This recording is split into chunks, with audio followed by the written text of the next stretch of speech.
स्वागत है दोस्तों आपका उत्कर्ष क्लासेज की इस ऑनलाइन क्लास में। दोस्तों, आज हम अर्थ विचार के जो पिछली कक्षा से चल रहा आ रहा बिंदु है, इसके आगे वाले बिंदुओं का अध्ययन करेंगे। लेकिन इससे पहले मैं आपको बता दूं कि जो अर्थ विचार के प्रकरण हैं, अर्थ विचार में पढ़े जाने वाले जो बिंदु हैं, पुनः समझिए। हम इसकी बात बहुत बार कर चुके हैं, लेकिन यह मैं बार बार आपको प्रत्यय स्मरण इसलिए करा रहा हूं ताकि आप इससे संबंधित विसंगति को समझ पाए। अर्थ विचार बिंदु क्या होगा? अर्थ विचार बिंदु के अंतर्गत महत्वपूर्ण टॉपिक कौन कौन से हैं जिन्हें पढ़ा जाता है? अर्थ विचार में देखो, सबसे पहले विद्यार्थी पढ़ते हैं क्या? विलोम शब्द। उसके पश्चात है जैसे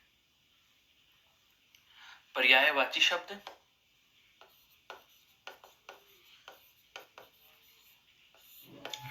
पर्यायवाची शब्द के पश्चात है आपका एकार्थी शब्द, फिर है आपका जैसे अनेकार्थी शब्द, फिर है आपका युग्म शब्द, तत्पश्चात आपके बिंदु आएगा वाक्यांश के लिए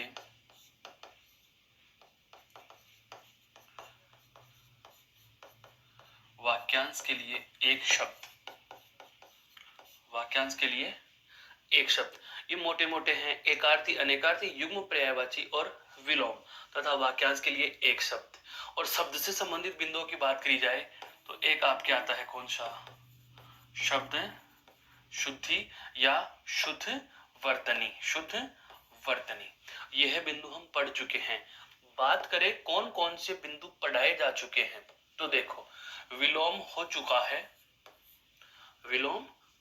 है, युग्म शब्द हो चुके हैं, वाक्यांश के लिए एक शब्द भी आपका हो चुका है, शब्द शुद्धि भी आपका हो चुका है। 3 प्रकरण शेष रहे हैं, 3 बिंदु शेष रहे हैं। बहुत बड़े नहीं हैं, समझाने की दृष्टि से पूर्ण रूप से समग्र टॉपिक की बात की जाए, समग्र बिंदु की बात की जाए तो मैं आपको पुनः सावचित कर देता हूं कि ये बिंदु होते हैं याद करने के। किसके हैं भाई? याद करने के तो हैं, लेकिन विद्यार्थी की मनोवृत्ति यह रहती है कि हमें तो पढ़ाया ही नहीं, हम केवल याद क्यों करें। जैसे कि हम बात करें कि आपको इसकी पूरी पीडीएफ मिलेगी, इस सारे के सारे भाग की पीडीएफ में आपको एक एक टॉपिक के, जैसे विलोम के 500 के आसपास उदाहरण हैं, पर्यायवाची के भी सैकड़ों उदाहरण हैं, हर एक बिंदु के आपको सैकड़ों उदाहरण मिल रहे हैं। लेकिन इतना सब कुछ होने के बाद भी एक विद्यार्थी की तरह मैं भी सोचूं तो यही सोचूंगा कि पढ़ाया तो नहीं। जरूरी भी है, जैसे कि हमने जाना था विलोम शब्द के संदर्भ में बहुत अनछुए और बहुत माइनर पहलुओं को युग्म शब्द में भी और वाक्यांश के लिए एक शब्द में भी। इसके साथ ही आपके अर्थ विचार में मुहावरे और लोकोक्तियां भी हमने पढ़ी थी।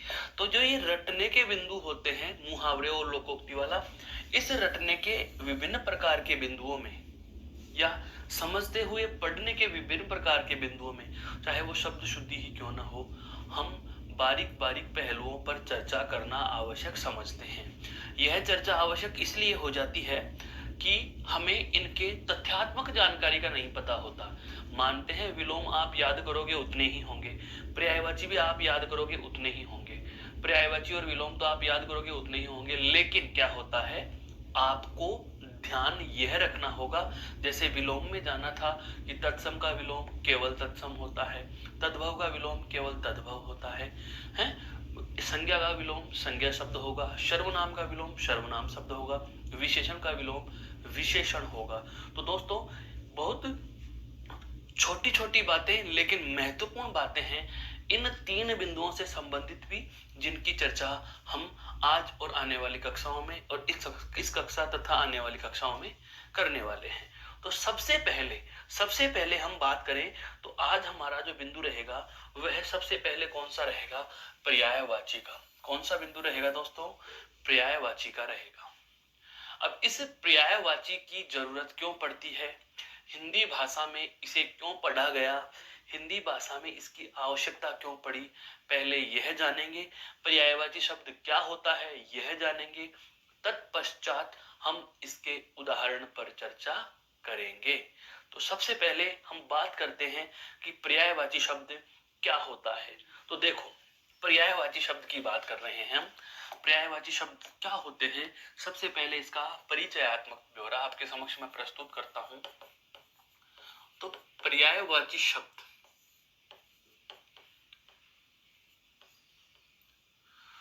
पर्यायवाची शब्द क्या है, क्यों हिंदी में आया, क्यों इसकी आवश्यकता पड़ी, क्यों ये पढ़े जाते हैं। तो ध्यान रखना, माना कि मुझे कोई बात कहनी है, मुझे एक बात कहनी है कि कल जंगल में आग लगी। मैंने कहा कल जंगल में आग लगी, कल जंगल में आग लगी। अब यहां पर ध्यान दीजिए, इस आग लगने से संबंधित या इस आग से संबंधित जितने भी पहलू हैं, मैं उन सभी पहलुओं पर चर्चा करना चाहूं। मैं कहूं जंगल में आग लगी, आग में एक पेड़ जला, आग में 2 बरगद के पेड़ जले, आग में 3 पीपल के पेड़ जले, आग में 2 इमली के पेड़ जले, आग में तो आप पेड़ जले वो तो बाद की बात है। इस आग शब्द को सुनते सुनते खुद आग बबूला हो जाओगे, हैं? आप स्वयं आग बबूला हो जाओगे। क्यों? क्योंकि मैं क्या कर रहा हूं, इस शब्द की पुनः पुनः या मैं कहूं बार बार आवृत्तियां कर रहा हूं। क्या कर रहा हूं दोस्तों? बार बार आवृत्तियां कर रहा हूं। और जब कोई किसी शब्द की बार बार आवृत्ति हो जाती है तो भाषा अप्रभावी हो जाती है। भाषा क्या हो जाती है दोस्तों? अप्रभावी हो जाती है। और भाषा जब अप्रभावी हो जाती है तो उन्हें पुनः प्रभावी बनाने के लिए, या हम कहें कि सामने वाले पर, श्रोता पर हमारा नियंत्रण खत्म हो जाता है। मेरे कहने का आशय कुछ इस प्रकार से है कि हम किसी व्यक्ति को कोई बात कहना चाह रहे हैं, लेकिन संयोगवश क्या हो रहा है, बार बार किसी एक ही शब्द की आवृत्ति करने की वजह से सामने वाले को विषय समझ में नहीं आता, विषय वस्तु समझ में नहीं आती, बल्कि कोई एक पर्टिकुलर शब्द की इतनी बार पुनः पुनः आवृत्ति हो जाती है कि उस शब्द से उसको इरिटेशन होने लगती है, वह तंग आ जाता है, परेशान सा महसूस करने लग जाता है, उसके अंतःकरण की चेतना जाग जाती है और वो कहता है कि ये एक ही शब्द आप इतनी बार बार बार पुनः पुनः क्यों बोल रहे हो। तो किसी शब्द की बार बार आवृत्ति होती है तो उससे भाषा क्या हो जाती है, थोड़ी अप्रभावी हो जाती है, या हम कहते हैं कि संचार क्या रहता है, संचार अप्रभावी हो जाएगा। तो जब संचार अप्रभावी होगा तो उसे हमें पुनः प्रभावी बनाने की आवश्यकता पड़ती है। और जब पुनः प्रभावी बनाने की आवश्यकता पड़ती है तो हम महसूस कर पाते हैं कि हम क्या करें, इस आग शब्द की जगह अन्य ऐसे शब्द का प्रयोग करें, अन्य ऐसे शब्दों का प्रयोग करें जो अन्य ऐसे शब्दों का प्रयोग करें जो अर्थ में समान हो। अर्थ में क्या हो? समान। अर्थात आग की जगह आप अनल लिख दोगे, आग की जगह आप अग्नि लिख दोगे, हैं? आग की जगह आप अनल या अग्नि लिख रहे हो तो श्रोता के चित्त पर कोई विपरीत प्रभाव नहीं पड़ेगा, है? आप आग की जगह चाहे अनल लिखो, हैं? चाहे आप आग की जगह अग्नि लिख दो, माना है ये तत्सम, चाहे आप आग की जगह पावक लिख दो, पावक, है? पावक भी आग का पर्यायवाची शब्द ही है। तो आपने उस एक आग शब्द की जगह उसके विकल्प के रूप में बराबर अर्थ रखने वाले, बराबर का अधिकार रखने वाले 3 अन्य शब्दों का प्रयोग कर दिया। दोस्तों, ये 3 अन्य शब्द ही क्या हैं? पर्यायवाची हैं। ये 3 अन्य शब्द ही क्या हैं? पर्यायवाची हैं। मेरे कहने का आशय यह हुआ कि किसी एक शब्द की पुनः पुनः आवर्ती से बचने के लिए जिस प्रकार से सर्वनाम शब्द की आवश्यकता पड़ी थी, हम पढ़ चुके हैं। ये सर्वनाम क्यों आए हिंदी में, सर्वनाम हिंदी में क्यों आए? सर्वनाम शब्द क्या होते हैं? संज्ञा शब्दों के स्थान पर प्रयुक्त किए जाने वाले विकारी शब्दों को हम क्या कहते हैं? सर्वनाम। और इन सर्वनामों के संदर्भ में एक महत्वपूर्ण बात हम पढ़ते हैं, बार बार पढ़ते हैं, कि सर्वनाम शब्द संज्ञा शब्द की बार बार आवृत्ति को रोकते हैं। जैसे मैंने कहा मोहन मेरा मित्र है, मैंने कहा मोहन मेरा मित्र है। अगला वक्तव्य सुनो, मैं कह रहा हूं मोहन अध्यापक है, मोहन ईमानदार है, मोहन दयालु स्वभाव का धनी है, मोहन में करुणा की भावना भी ज्यादा है और मोहन का व्यक्तित्व भावुक भी है। तो मोहन मोहन मोहन मैं बहुत बार बोल रहा हूं। तो ये मोहन शब्द जो है किसी व्यक्ति का नाम है, और व्यक्ति का नाम है तो जाहिर सी बात है मोहन शब्द कैसा हुआ दोस्तों? तो आप कह दोगे कि सर यहाँ पर मोहन शब्द क्या है? संज्ञा शब्द है। मोहन शब्द क्या है? संज्ञा। अब मैंने अभी अभी जो उक्त वर्णित इतने सारे वाक्यांश मैंने आपके समक्ष प्रस्तुत किए, इन सब में मैंने मोहन नाम की आवृत्ति की। आवृत्ति से बचने के लिए हमें किस प्रकार के शब्दों की जरूरत पड़ती है? सर्वनाम शब्दों की। अर्थात मैं कहने लग जाऊं मोहन मेरा मित्र है, वह अध्यापक है, वह दयालु और ईमानदार है तथा वह भावुक व्यक्तित्व का धनी है। तो जो मैं मोहन के स्थान पर वह शब्द लिख रहा हूं, यह वह शब्द क्या कहलाएगा दोस्तों? सर्वनाम कहलाएगा। क्या कहलाएगा? सर्वनाम कहलाएगा। तो वही वाली बात पर्यायवाची शब्दों के संदर्भ में आती है। पर्यायवाची शब्द क्या होते हैं? मूल शब्द के बराबर, मूल शब्द के समान अर्थ रखने वाले शब्द क्या कहलाते हैं? पर्यायवाची शब्द कहलाते हैं। तो हम इसकी परिभाषा की बात करते हैं। केवल यह इसका एक परिचयात्मक ब्यौरा था। अब मैं इसकी परिभाषा को शब्दों में बांधने का प्रयास कर रहा हूं। तो कुछ इस प्रकार से हम लिखेंगे। क्या नाम है हमारा? कौन सा बिंदु? पर्याय वाची शब्द। पर्यायवाची शब्द, बहुत अच्छे से समझो इस बात को। पर्यायवाची शब्द क्या होगा? किसी भी शब्द के, किसी भी शब्द के समान अर्थ व अधिकार। अर्थ व अधिकार का मतलब जैसा मूल शब्द का अर्थ है वैसा ही अब जो लिखने वाला हूं पर्याय शब्द, उसका भी अर्थ होगा। वाक्य में जो प्रभाव मूल शब्द का होता है, जो अधिकार मूल शब्द का होता है, वही अधिकार इस पर्याय का भी होता है।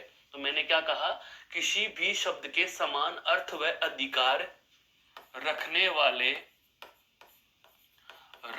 वाले अन्य शब्दों को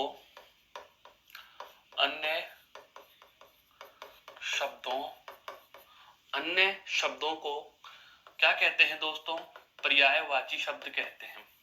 क्या कहते हैं? पर्यायवाची शब्द कहते हैं। कहने का आशय पुनः सुनना, किसी भी शब्द के समान अधिकार रखने वाला, किसी भी शब्द के बराबर का अर्थ रखने वाला, किसी भी शब्द के समान अर्थ रखने वाला अन्य कोई भी शब्द होगा तो वह क्या कहलाएगा? तो आप उसे क्या कह देंगे? पर्यायवाची शब्द कह देंगे। पर्यायवाची शब्द क्या है?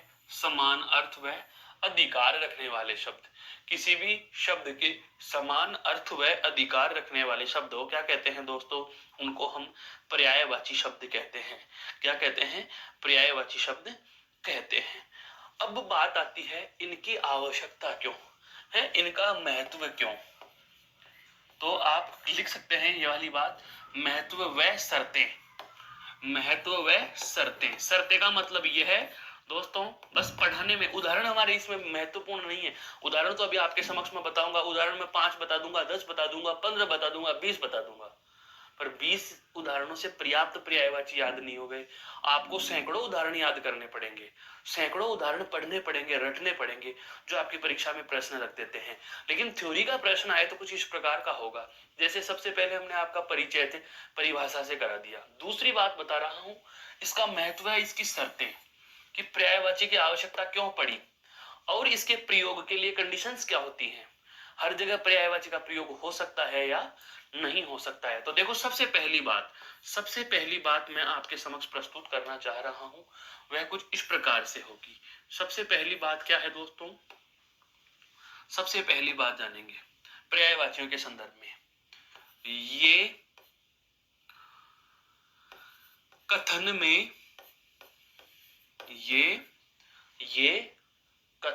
में किसी शब्द की पुनः पुनः अर्थात बार बार, किसी कथन में, कथन का मतलब तो समझ में आया दोस्तों, कथन का मतलब वाक्यांश या वाक्य में, किसी कथन में शब्द की पुनः पुनः आवृत्ति को रोकते हैं। पहली और महत्वपूर्ण विशेषता, किसी भी बात में, किसी भी उक्ति में, किसी भी कथन में आप कोई शब्द की बार बार आवृत्ति कर रहे हो, रिवीजन ऑफ द वर्ड है, रिपीटेशन ऑफ द वर्ड, अर्थात शब्द का दोहरान,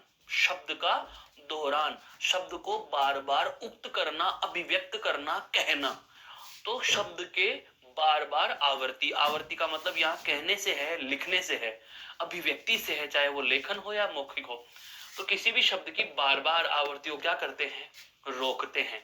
अब जाहिर सी बात है, शब्द की बार बार आवृत्ति रुकेगी तो इससे आपका क्या होगा? इससे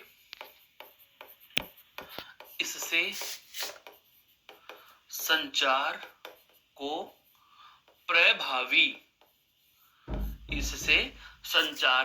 प्रभावी बनाया जा सकता है।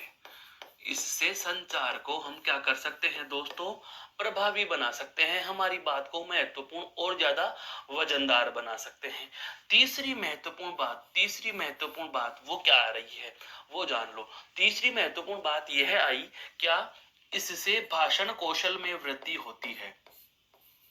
ये बहुत अच्छी बात है, ये विधियों के संदर्भ में भी है। इससे भाषण कौशल में वृद्धि होती है, बढ़ोतरी होगी। कैसे होती है वो समझिए। आप कोई बात कहना चाह रहे हैं, साधारण सी बात बता रहा हूं। एक सभा में 10 व्यक्ति बैठे हैं, कोई भी विषय वस्तु पर संगोष्ठी चल रही है, विचार विमर्श किए जा रहे हैं, और उस सभा में बैठे हुए उन समस्त 10 व्यक्तियों में से 9 व्यक्तियों ने कहा, श्रीमान जी 1 गिलास पानी पिला दीजिए, और केवल एक व्यक्ति ने कहा, मुझे जल चाहिए, जल। ध्यान रखना, तो जो पानी बोल रहे हैं वो सबकी बात एक जैसी है, तो सुनने वाले को अधिक प्रभावी नहीं करेगी। लेकिन अगर आपने, एक व्यक्ति ने अगर बोल दिया पानी के स्थान पर जल, पानी के स्थान पर नीर बोल दिया है, तो उस संदर्भ में जो जल का प्रयोग कर रहे हैं वह आपकी अलग इंडिकेशन करता है। जैसे एक लड़का जाता है और 9 जनों को पानी पिला करके आ जाता है, या सभी को पानी पिला करके आ जाता है, पुनः नाश्ता भेजा जाना था। अब उसने कहा कि यह प्लेट किसको देकर आनी है। अब सभा में जितने भी विचार व्यक्त करने वाले जो विचारक आए हुए थे उन सबका हमें नाम नहीं पता, लेकिन हमें यह पता है कि जिसे नाश्ता दिया जाना है उसने पानी को जल बोला था। तो हम सामने वाले को बता सकते हैं कि यह नाश्ते की प्लेट उसे देकर के आनी है जिसने जल बोला था, जिसने जल मांगा था, पानी नहीं बोला था। हमारे दिमाग में वो चीज क्लिक कर गई। जो हटके बोलेगा, जो उचित या हम बात करें भिन्न प्रकार के शब्दों का प्रयोग करता है, उसकी पहचान बन जाती है। क्योंकि एक समान चीज सुन सुन के समान प्रकार के भाव समझ के हमारे मस्तिष्क में नॉर्मलाइजेशन हो जाता है, हम उसके सामान्यकरण हो जाते हैं, हम उसके अनुकूल हो जाते हैं। प्रभाव कौन डालेगा? जब कोई चीज यूनिक होगी, जब कोई चीज अलग होगी, तभी तो कहते हैं एंटिक यूनिक। यूनिक का मतलब थोड़ा सा अलग हटके, सबसे थोड़ा सा अलग हटके।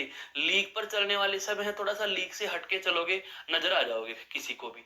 वही वाली बात आ रही है कि अगर आपका शब्दकोश विशाल है, आप पर्यायवाची शब्दों को याद रख पाते हैं, पर्यायवाची शब्द का किसी मूल शब्द की जगह पर्यायवाची शब्द बोल करके प्रयोग कर रहे हैं, तो ऐसी स्थिति में आपका भाषण कौशल अर्थात आपकी अभिव्यक्ति का जो स्किल है, लैंग्वेज का जो स्पोकन स्किल है, वह डेवलप होगा, अर्थात भाषण कौशल की अभियोग्यता में अभिवृद्धि होगी। अगली बात और अगली महत्वपूर्ण बात, ये तो इसके महत्व के संदर्भ में थी, अब आएगी शर्त में। अब मैं आ रहा हूं, ये इसकी जो अब मैं बात लिखने जा रहा हूं, ये इसकी शर्त से संबंधित है दोस्तों। इसकी शर्त क्या है वो जानो।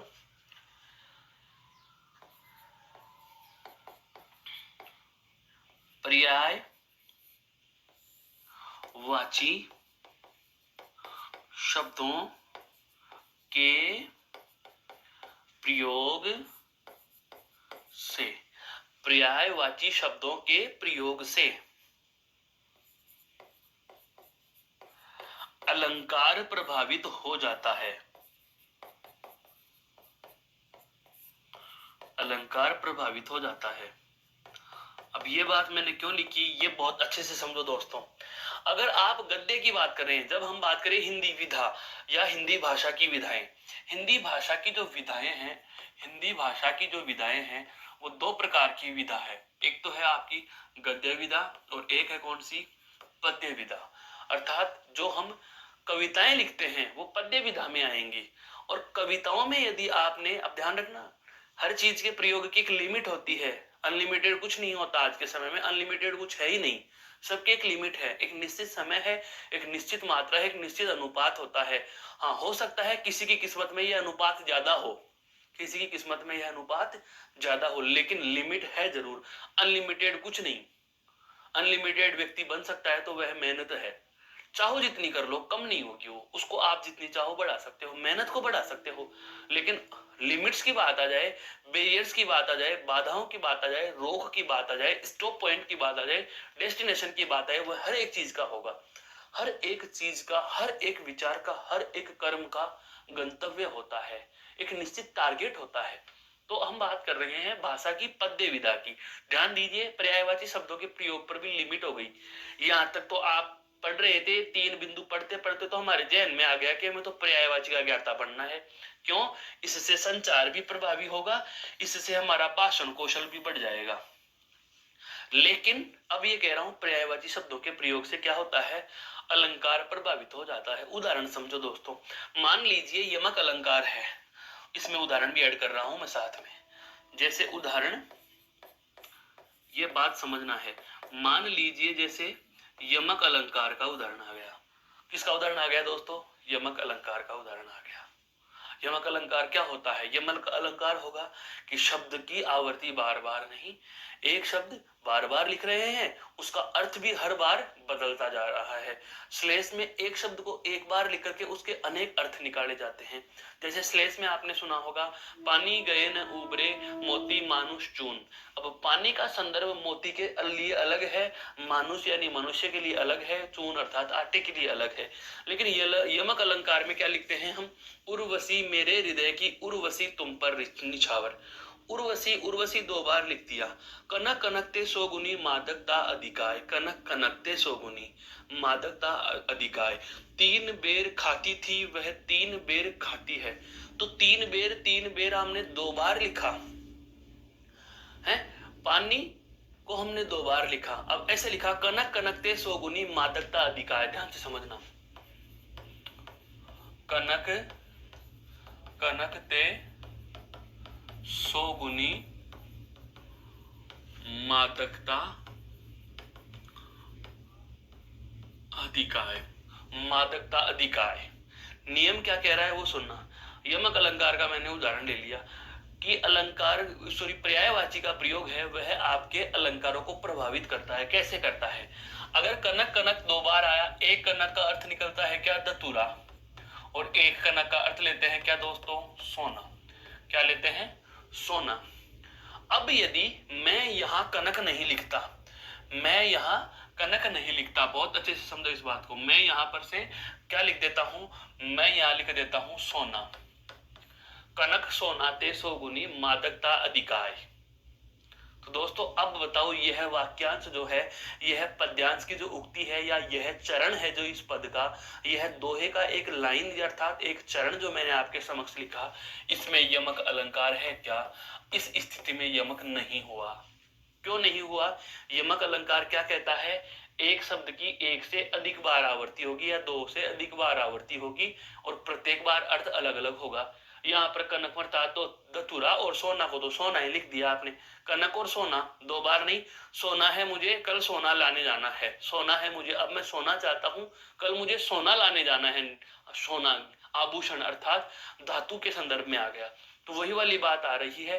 अब आपने कनक का क्या कर दिया था, पर्यायवाची लिख दिया, सोने की जगह क्या लिख दिया, कनक का पर्यायवाची लिख दिया। अब मैं यदि वापस से यहाँ पर कनक लिख रहा हूं, यदि अब मैं वापस से यहाँ कनक लिखूंगा तो ये कनक किसका अर्थ दे जाएगा, सोने का अर्थ देने लगेगा। तो पहले आपने सोना लिखा था, वह क्या था, इसका पर्यायवाची था, और पर्यायवाची लिखते ही क्या हो गया, यमक अलंकार प्रभावित हो गया। अब इसमें अलंकार आ गया, अब इसमें यमक अलंकार आ गया। मेरे कहने का मतलब यह है कि पर्यायवाची शब्दों का प्रयोग हम बोलने अर्थात गद्य विधाओं में, या हम कहें भाषण में, अभिभाषण में, वाक्यांश उक्तिकरण में कर सकते हैं, लेकिन काव्य में पर्यायवाचियों का प्रयोग महत्व नहीं रखता। तो हम ये बात चाहे तो लिख भी सकते हैं। अगला जो तथ्य महत्वपूर्ण है वह क्या आ जाएगा दोस्तों, अगला महत्वपूर्ण तथ्य आ जाएगा कि काव्य लेखन के समय, काव्य लेखन का मतलब है मेरा दोस्तों कविताओं से, काव्य लेखन का मेरा मतलब किससे है, कविताओं से। काव्य लेखन के समय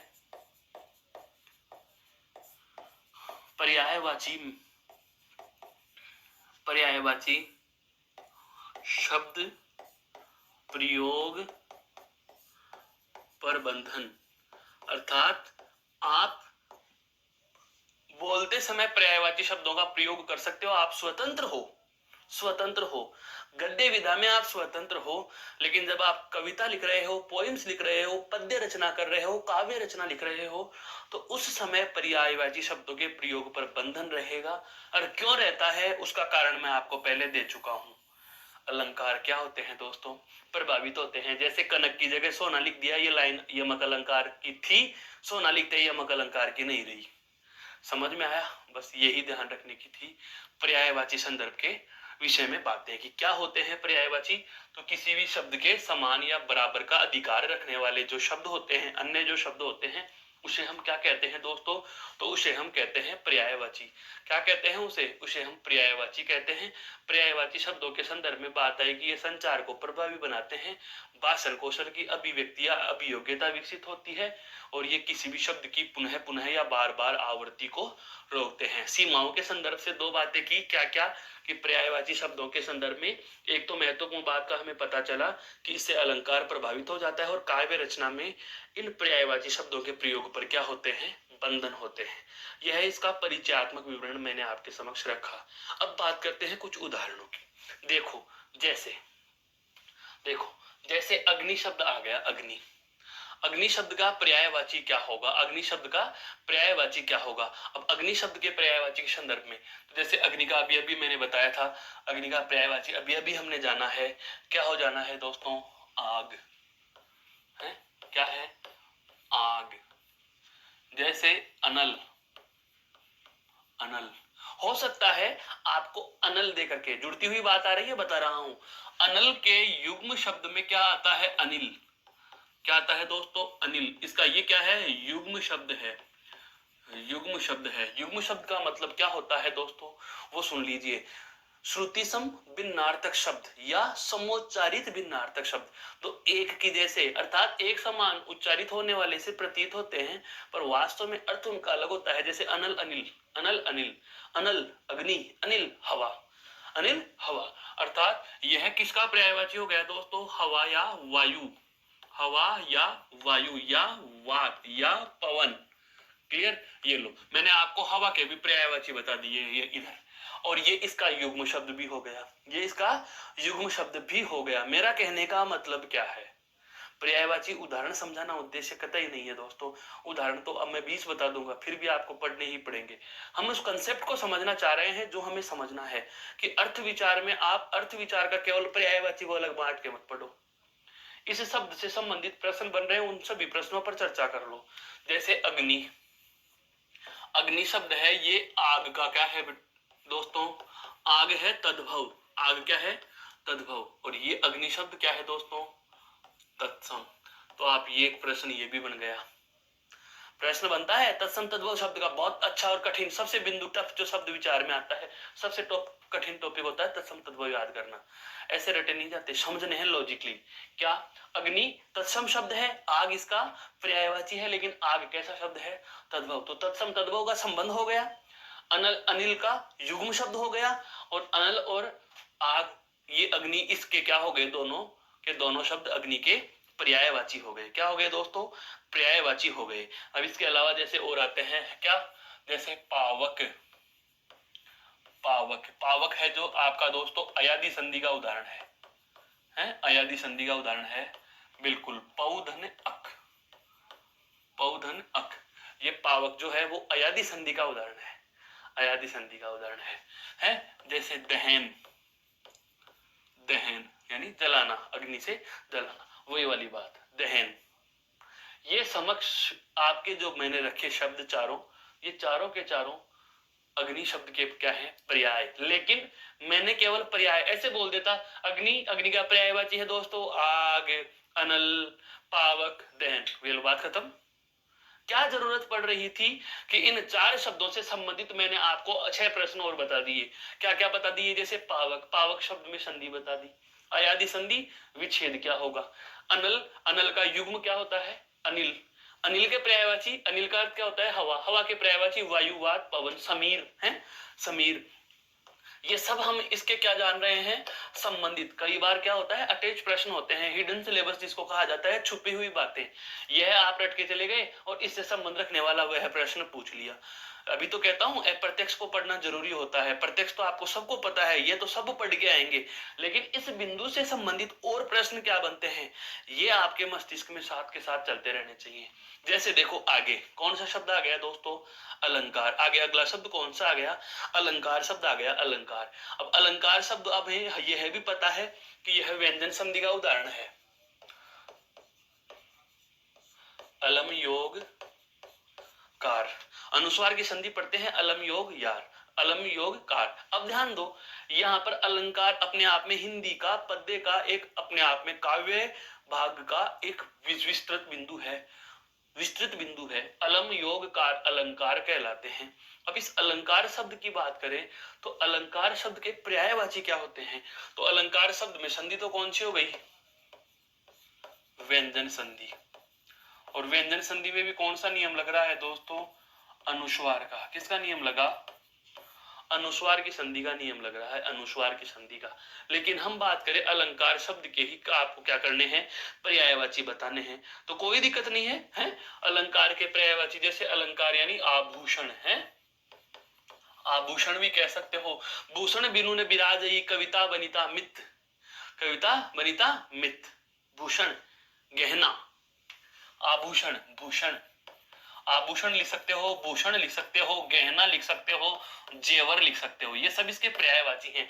भूषण बिनु न बिराजई कविता बनिता मित, अलंकारों के बिना कविता भी शोभा नहीं देती, भूषण यानी अलंकार, अलंकारों के बिना कविता भी शोभा नहीं देती। भूषण बिनु ने बिराजई, भूषण के बिना शोभा नहीं देते, कविता बनिता, बनिता होती है स्त्री, स्त्री की भी शोभा किसके बिना नहीं होती, अलंकारों के बिना नहीं होती। दोस्तों ये ध्यान रखने की बातें हैं, छुपी छुपी बातें लेकिन है महत्वपूर्ण, छुपी छुपी बातें है महत्वपूर्ण है।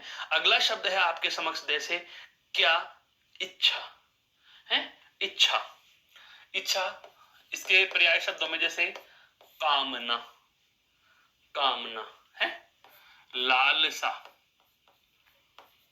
लालसा, ये मेरे मन की चाह है, मन की चाह है। आपको मैंने बताया भी था इच्छार्थक वाक्यों में मन की इच्छाएं हैं, आपके लालसा है, आपके कामना है, आपके जैसे अभिलाषा भी होती है ना, एक अभिलाषा, अभिलाषा है, अभिलाषा, अभिलाषा, आकांक्षा, आकांक्षा भी होती है, आकांक्षा। ये सब क्या है, आपके इच्छा शब्द के पर्याय शब्दों में आते हैं। कपड़ा है, कपड़ा, चीर, चीर, वस्त्र, वस्त्र है, देह को वसन, वसन, वसन है, पट भी कहते हैं, पट है, वस्त्र, चीर, वसन, वस्त्र, ये सब क्या है दोस्तों आपके हैं, कपड़ा के अब एक और आते हैं, आप जैसे पर्यायवाची शब्दों में पढ़ते हो हैं क्या, दिगंबर, दिक दिशाएं है, अंबर जिसके, अंबर यानी वस्त्र, अंबर, ये लो अंबर, अंबर यानी भी क्या होता है, वस्त्र होता है। समास का उदाहरण पर्यायवाची में काम कर गया। ऐसे आपको लॉजिक लगाने ही लगाने हैं, जोड़ जोड़ के पढ़ना है आपको, अकेले स्वतंत्र कोई सा ही टॉपिक नहीं पढ़ना। आगे देखो, आपके आगे कौन है, महाराज कामदेव जी, ये भी अपने आप में किसके पर्यायवाची हैं दोस्तों, यह भी आपके किसके पर्यायवाची है, कामदेव, अपने आप में बहुब्रीहि समास में आता है। रति के पति कौन है, कामदेव हैं। रतिपति किसको कहा जाता है, कामदेव को कहा जाता है। अनंग बिना अंग के अर्थात अंग रहित है जो, वह कौन है, कामदेव हैं। मन में जन्म लेने वाले मनोज कौन होते हैं दोस्तों, कामदेव हैं। मनोज कौन है दोस्तों, कामदेव हैं। मनोज क्या है, कामदेव हैं। शंभु शत्रु भी कहा जाता है, अर्थात भगवान शिव के शत्रु माना जाता है, क्योंकि कामदेव का वध किसने किया था, शिव ने ही किया था। कामदेव का वध किसने किया था, महाराज या भगवान शिव ने किया था, यह ध्यान रखना है। कामदेव है मदन, मदन मदन आपके कुसुम शर, कुसुम के हैं सर जिसके, मकर ध्वज, सबके सब कामदेव को पर्यायवाची शब्द, सभी के सभी क्या है दोस्तों, कामदेव का पर्यायवाची शब्द। अब इस आपने स्लाइड पे देखो, गौर से देखो आराम से स्लाइड को। इस स्लाइड में केवल और केवल मैंने आपको इतना सा ही नहीं बताया कि कौन से शब्द का पर्यायवाची क्या होता है, बल्कि आपके समक्ष मैंने यह भी रखा क्या कि इस पर्यायवाची शब्द में पूछे जाने वाले बिंदु अप्रत्यक्ष रूप से कितने सारे बिंदुओं से संबंध रखते हैं, इस बात को भी हम बेहतर तरीके से जान पाए हैं। अगली बात करते हैं, अगले उदाहरण की हम चर्चा करते हैं दोस्तों। अगले जैसे कुछ उदाहरण और आपके समक्ष प्रस्तुत कर दिए, जैसे किनारा है, किनारा, बिल्कुल किनारा बहुत अच्छा शब्द है क्या, किनारा, किनारा, किनार पर, बॉर्डर है, कगार, सीमा, कगार, कगार, कगार है, नदी का किनारा, नदी की तीर, नदी की तीर है, नदी का तट, समुद्र, तट समुद्र का किनारा, तट। वाक्य प्रयोग करके देख लो, आपको पर्यायवाची का हिंट अपने आप ही मिल जाएगा। और ये सारे ऐसे कुछ नहीं है कि रटने वाली चीजें थी, ये सब चीजें हम प्रयोग में लेते भी हैं, भाषा में इनका प्रयोग कर रहे हैं, पर हमें ये नहीं पता कि एग्जैक्ट ये क्या चीज का अर्थ दे रहे हैं, बस ये चीजें हमें देखनी है? अब आपके जैसे आती है जीभ। अब इस जीभ के कितने सारे पर्यायवाची लिख लो, जितने लिखो उतने ही कम है, जितने लिखो उतने ही कम है जीभ के। तो क्या है, जीभ, जीभ। सबसे पहले हम बात करते हैं इसके तत्सम में क्या आता है दोस्तों, जीवा, क्या आता है, जीवा, गर्दन का ग्रीवा, जीभ का जीवा, क्लियर है, गर्दन का ग्रीवा, जीभ का जीवा, जीवा एक पर्यायवाची है। इसके अलावा जैसे रसना, रस का पता लगाने वाली, आनंद को महसूस करने वाली है, स्वाद पहचानने वाली, क्या कहलाती है आपके, रसना कहलाती है। क्या कहलाती है, रसना कहलाती है दोस्तों, क्या रसना कहलाती है जबान, जीभ यानी जबान, कहते हैं ना जबान काट देंगे, जबान है। रसज्ञा, रसज्ञा, रसज्ञा, रस की ज्ञाता, रस यही तो बताएगी, रस यानी स्वाद है, रसज्ञा, रस की ज्ञाता, रस यही तो बताएगी स्वाद की, खट्टा मीठा कड़वा या नमकीन, ये सब कौन बता रही है आपको, ये जीवा बता रही है। जीवा के पर्याय संदर्भ में दोस्तों आपको पता चला क्या होता है, जीव होता है, क्या होता है, जीव होता है, क्लियर। अगला शब्द है आपका कौन सा, दास, बहुत ही अच्छा शब्द है ये भी है। दास क्या होता है, आपकी जो सेवा कर रहा है, बिल्कुल आपकी क्या वो कर रहा है, ये सेवा कर रहा है, आपका आपके अनुसार, आपके अनुसार अपना आचरण कर रहा है। अनुचर जिसको कहा जाता है, अनुचर, अनुचर सेवा करने वाला, जैसे सेवक कह सकते हो, क्या कह सकते हो, सेवक है। जैसे नर्स देखते हैं हम हॉस्पिटल में, चिकित्सालय में देखते हैं, हमारे जो मरीज होते हैं उसके पेटेंट होते हैं, उनके साथ एक कंपाउंडर होते हैं, उनको बोलते हैं परिचारिका, है परिचारक, परिचारक, परिचारक या परिचारिका। स्त्रीलिंग का संदर्भ में क्या हो जाएगा, परिचारिका, और पुल्लिंग के संदर्भ में क्या हो जाएगा, परिचारक है, सेवक है, दास, नौकर चाकर, नौकर चाकर ऐसे है, नौकर चाकर, बिल्कुल। अगला शब्द देखो, अगला शब्द बहुत महत्वपूर्ण और बहुत ही ज्यादा सरल, क्या है, देह, देह यानी शरीर, शरीर यानी तन, तन यानी गात, गात है, गात है, गात, बिल्कुल गात, गात यानी शरीर, बिल्कुल तन है, बिल्कुल शरीर दुखी है, काया, काया यह भी किस में जाएगा दोस्तों, इसी के पर्याय शब्द में जाता है, काया, काया। अगला कौन सा शब्द है आपके समक्ष, पत्थर। अगला कौन सा शब्द है दोस्तों, पत्थर है, पत्थर, बिल्कुल। पाहन पूजे हरि मिले तो मैं पूजू पहाड़, ताते चाकी भली पीस काय संसार, पाहन है, पाहन, पाहन, पाहन, पत्थर, पत्थर के औजार बनाए थे उस युग को क्या कहा था, पाषाण काल। इसका मतलब पत्थर का एक अर्थ यह भी होता है, क्या दोस्तों, पाषाण, क्या होता है, पाषाण, पत्थर है। पत्थर को प्रस्तर भी कहा जाता है तत्सम में, क्या कहते हैं, प्रस्तर, प्रस्तर यानी पत्थर, यह इसका तत्सम है। यह दोस्तों क्या है, इसका तत्सम। अब ध्यान रखना, मैं तत्सम बता रहा हूं, इस स्लाइड पर भी तत्सम शब्द मैंने कौन कौन से आपके समक्ष लिख दिए। जैसे पत्थर का तत्सम क्या हो गया, प्रस्तर है, बिल्कुल, पत्थर का तत्सम है। ऐसे जैसे आता है आपका जीव का, बहुत पूछे जाने वाले तत्सम मैं आपके चिन्हित कर रहा हूं। जीव का क्या है, जीवा, यह भी क्या है दोस्तों, यह भी आपका तत्सम है, यह भी क्या है, तत्सम है, तत्सम, बिल्कुल ध्यान रखने वाली बात है ये। यहां तक बात समझ में आई, यहां तक बात समझ में आई। एक बार इस स्लाइड को और गौर से देख लीजिए, फिर हम बात करते हैं आगे।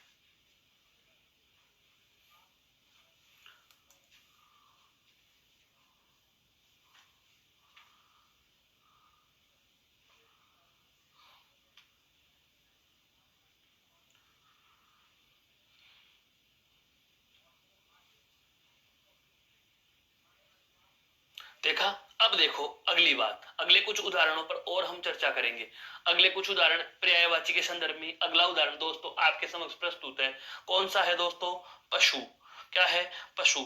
अब पशु को हम बहुत अच्छे से जानते हैं, क्या, कि चार पांवों वाले जानवर जिसको कहते हैं,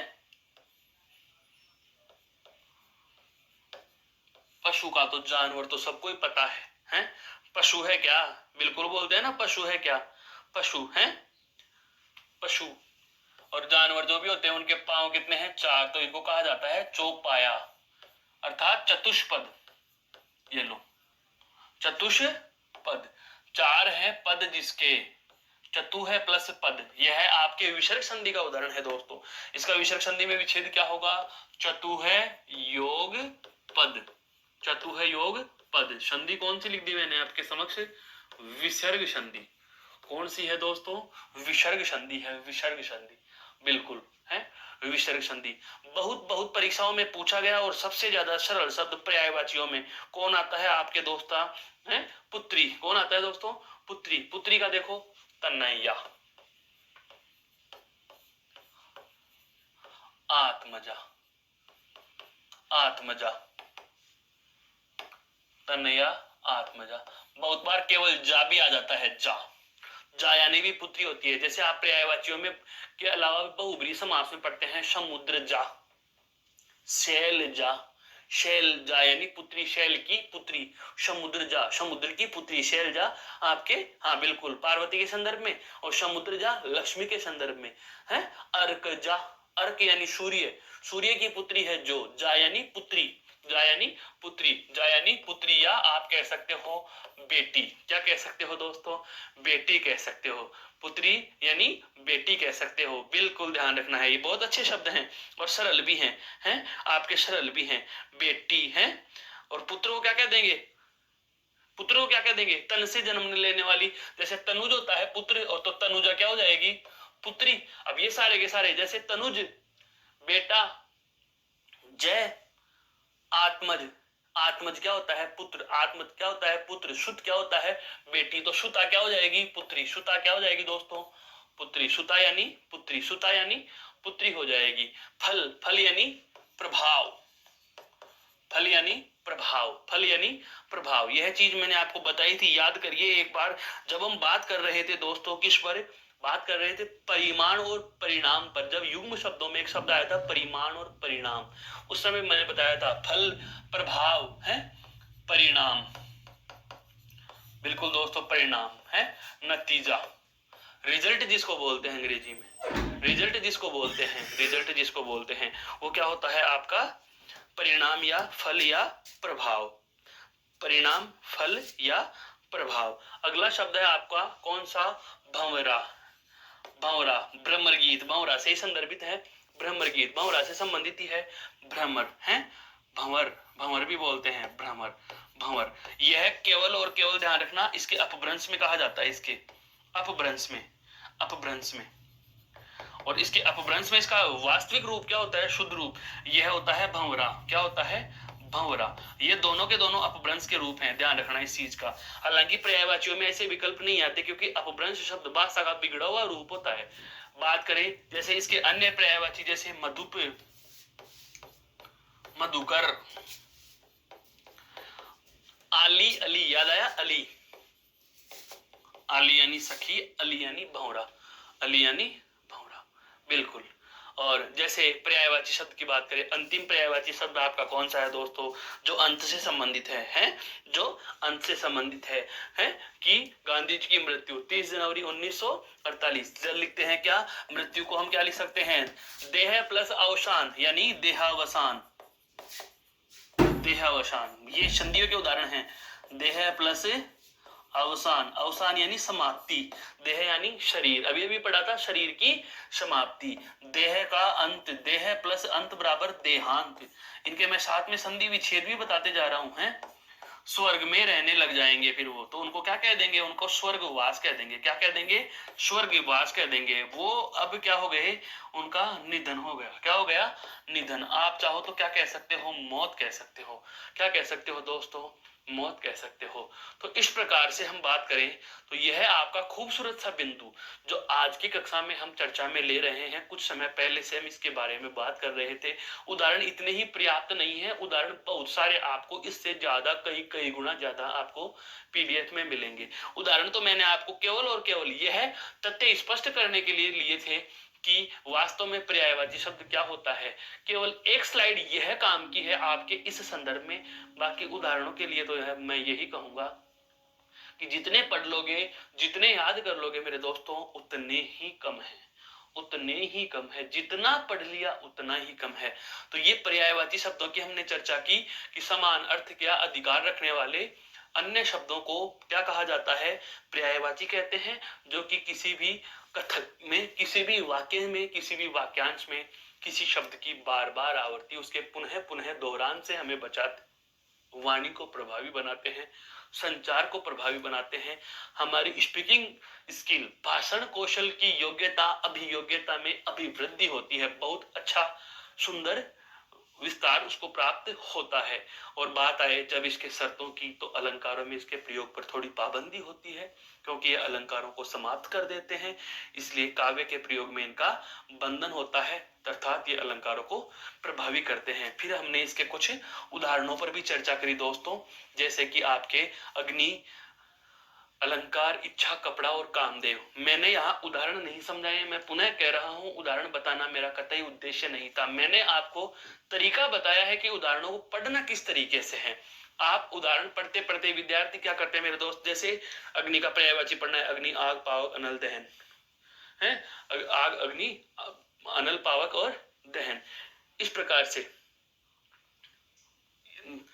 तो अब इससे संबंधित प्रश्न केवल पढ़ के चले गए, 4 शब्दों को याद कर लिया, वो अपने आप को उन 4 शब्दों तक सीमित रखते हैं।